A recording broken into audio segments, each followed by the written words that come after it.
What's going on, guys? BriarRabbit here. Yesterday, Sony posted the PlayStation 4 Ultimate FAQ, and there is a ton of really useful information in this thing. So if you haven't checked it out, I'll put a link down in the description, but what I want to do today in this video is pull out some of the tastier little tidbits and really analyze them. So let's just jump right into it.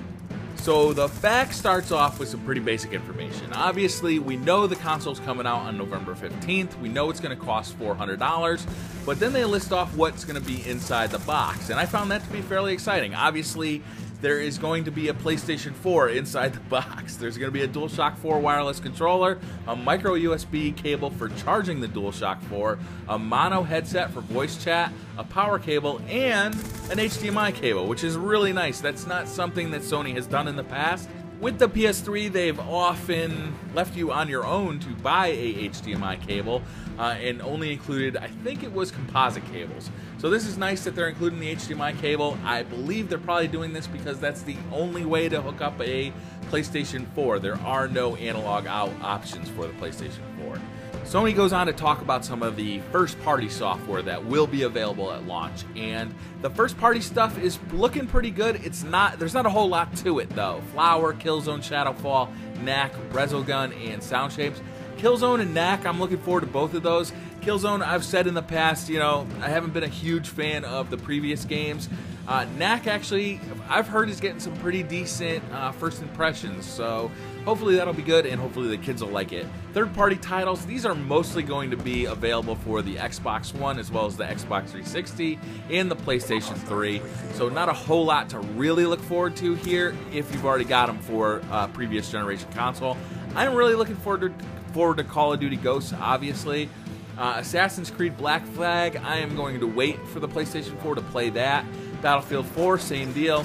But most of this stuff is going to be already available by the time the PlayStation 4 launches on a different console. Indie games look pretty interesting. Contrast, Pinball Arcade, Super Motherload, Tiny Brains, and Warframe. Warframe I've heard may be getting delayed. I'm not positive about that. That one's coming off the top of my head. While this isn't the most abundant list of software I've ever seen, hopefully it'll be enough to kind of tide us over until more games start coming out for the PlayStation 4, and that should start happening probably about the springtime. Last week, Sony talked a little bit about the 1.5 update that will be available at the launch of the PlayStation 4 and will enhance the features and include some features that have been talked about in the past but won't be available straight out of the box. I think this is going to be a really important update. You're going to want to get it out into the PlayStation 4 right away. And right here they say that you can actually do this beforehand. What you'll be able to do is download it onto a PC,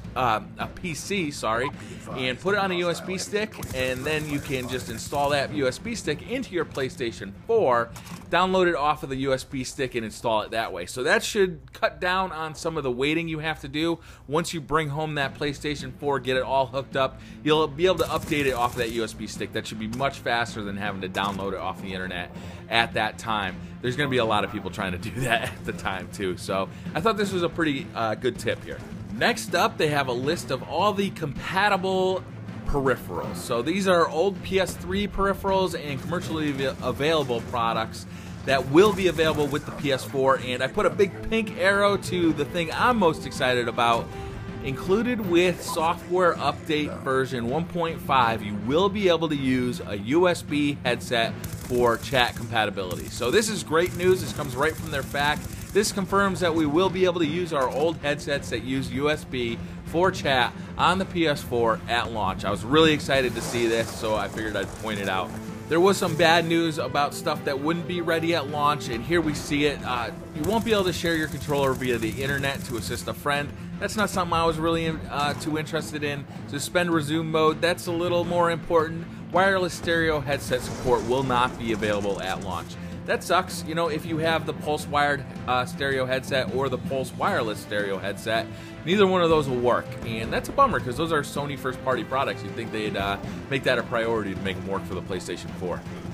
Next up, they posted a graphic of all the stuff you'll need the PlayStation Plus membership for. So for the very first time with Sony, you'll need the PlayStation Plus membership to play online multiplayer. And that, you know, that's a downer for some people. A lot of people are used to it from the Xbox 360, but people who were used to not paying for online multiplayer with PlayStation 3 are probably going to be a little disappointed with that.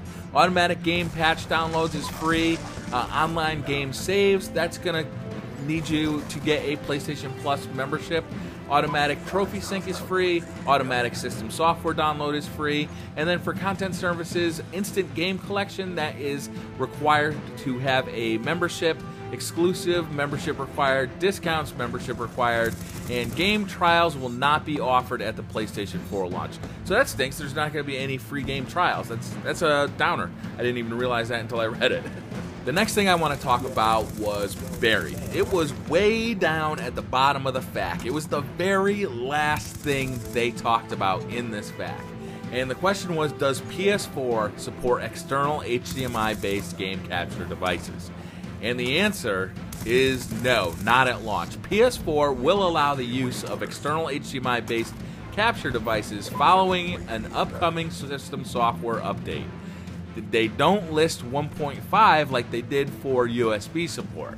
Please follow PlayStation.blog and PlayStation.com for news following the launch of PlayStation 4.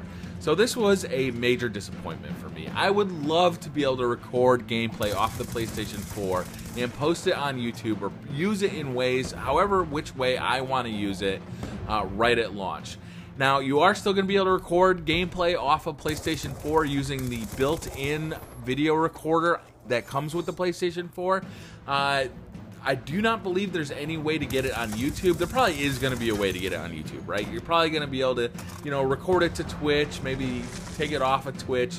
There's always some way to do these things, but there's not going to be any traditional way of recording to your computer and using your computer as the editing device and doing all the stuff that we currently do to bring you guys awesome gameplay commentaries. And that's a real bummer.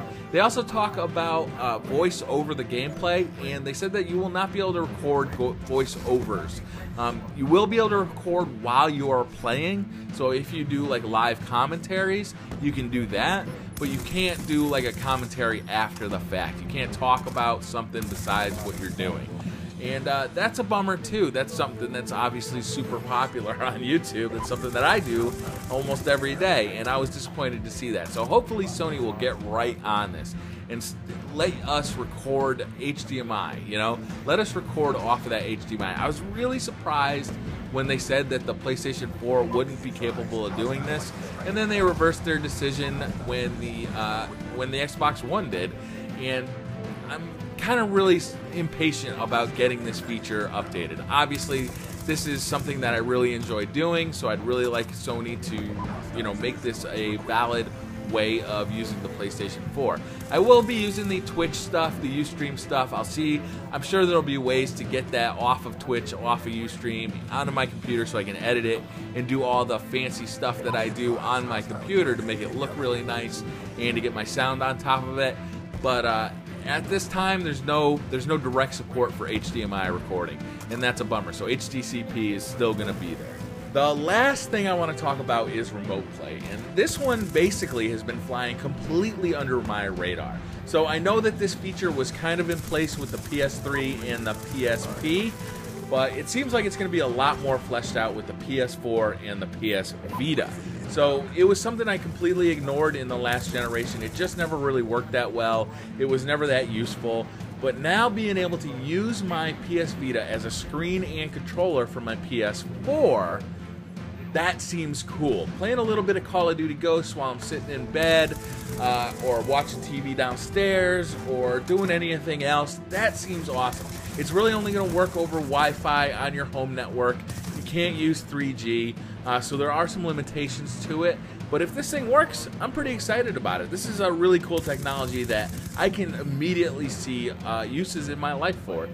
So that's going to wrap up this video. Let me know down in the comments what features you guys are most excited for and the features that you wish were going to be available at launch. I'm really interested to know what's kind of important to you guys. If you guys like this video, please hit that like button. I know it was long, but I tried to put as much information as I could into it. If you are new to the channel, hit that subscribe button, and I'll see you guys next time. Bye.